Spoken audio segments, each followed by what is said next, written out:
Luke is definitely really charming, but some of the little comments he's making, not really sure how to react to them. Clavicles. The finger twiddling, I feel like it's very like touchy-feely. I don't know, it's just not me. Yeah, I've got to say I do. You have to test it. Yeah, I'm sure I approve. I eat with my eyes, so I'm already full. It's giving me the ick a little bit.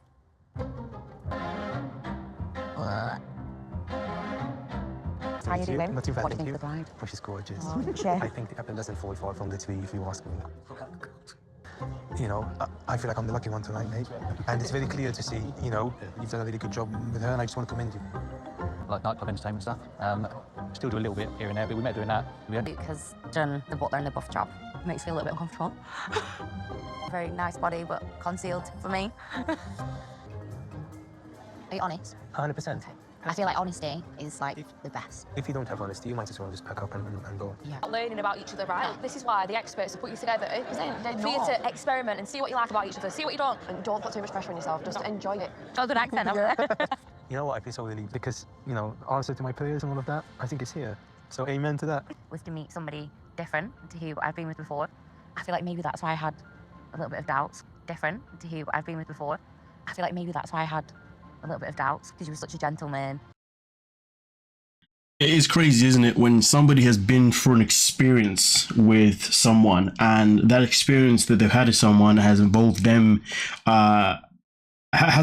being with somebody that obviously has not been a gentleman, do you know what I mean? And in the moment that you come across somebody that is a gentleman, you don't know how to react because people have this comfort zone.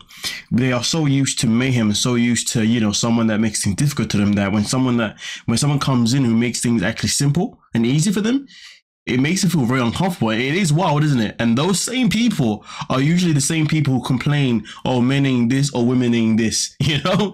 And it's crazy because those are the people that literally do come across people that are generally nice, but they just don't know how to proceed. So therefore they just reject that person and then go back to what they know and then continue to complain about why can't I ever be happy, blah-de-da-de-da-de-da. So I like the fact that her friends said to her, listen, you've been put together for a reason, okay?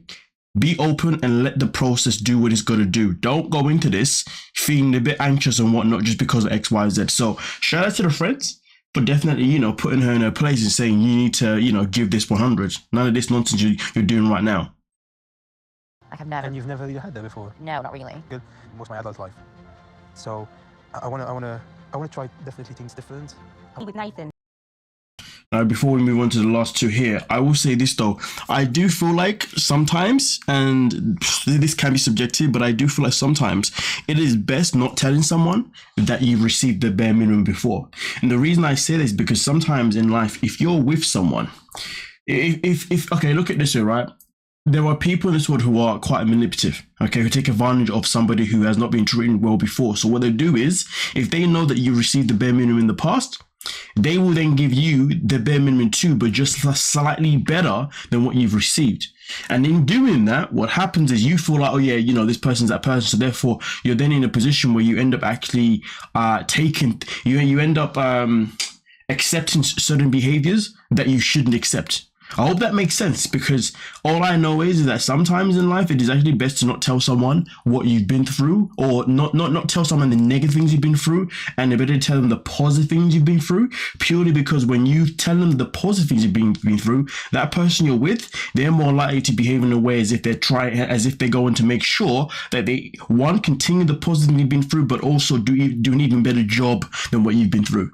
But when you tell someone the negative things you've been through, some people will be like, okay, cool, so these are the negatives you've been through, so all I've got to do is give you a little bit better than the negative you've been through, and then I'll be good because therefore, you know, I can then put you in a position where I can tell you that you're not going to get any better than me. But this is based on if you end up in a relationship with somebody who is a controlling person, somebody who is a manipulative person, somebody that does that, you know, messed up shiz. So I always say, always talk about the positives. You know what I mean? Okay, positives, and only bring up the negatives at a point when maybe that person is doing certain things that are triggering. If that person does something triggering, then you say, hey, can you not do that please, because that's kind of remind me of certain things, and these are the things that actually put me in a position where I didn't work out with a person that was before. I hope that makes sense. But anyway, we continue. With Nathan, I don't find him very convincing. I can't read him, first of all. Blasé with the way he answers things about you.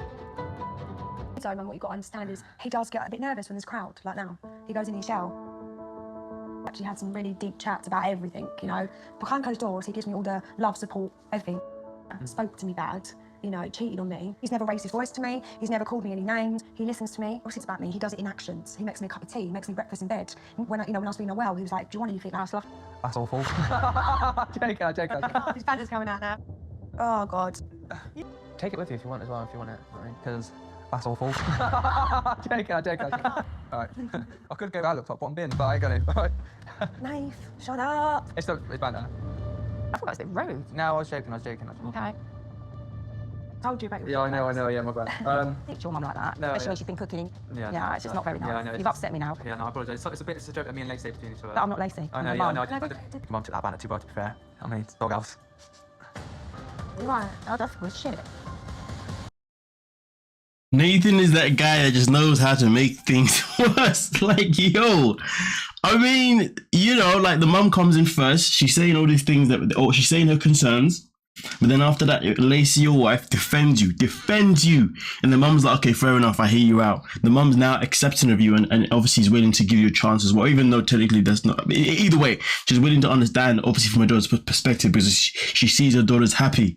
But then you go off and you do that. Imagine that, making your girl's mum cry. That is wild. Yo, like, not many people can recover from that. I don't know how you recover from that. That is a madness. Nah, I'm not gonna lie to you. When he first made her cry, I was just like, bruh, are you actually okay? And I just couldn't stop laughing. Not because I'm laughing at the fact that he made her cry. I'm laughing at the fact that I can't believe this guy actually decided to open his mouth in that way. And the crazy part is, Lacey literally looks at him and says, listen, we spoke about this. We spoke about you not saying any freaking jokes. And he's like, yeah, I know. And the whole time, he's still smiling. But obviously that's because obviously he has that awkward smile. He doesn't know how to react, right? So whilst everyone else is like, oh my God, this guy is just freaking like, Nathan's an interesting dude. Yep, never a dull moment around that guy. I am a good cook. You know what I mean? I am. He needs a bit more education in the way he says things. Nathan and his bloody mouth. I don't know, it's just maybe go away with a bit horrible taste in his mouth. Well, I mean, listen. The matter of the fact is, obviously, after they see them, the mom the daughter does speak to the mom, you know, and she does let her know that Nathan has this thing, and of course, the mom does obviously say, you know, he needs to learn how to conduct himself. And the mom also made a very good point too. Would you like it if Lacey made a joke towards your mom as well? You know what I mean? Which is a very, very, very, very good point too. But either way, though, they've been able to move on from it, and I guess it's a matter of now rolling next week for when we get another new couple, as well as also other, you know, home visits. But with that being said, let me know your thoughts. Peace.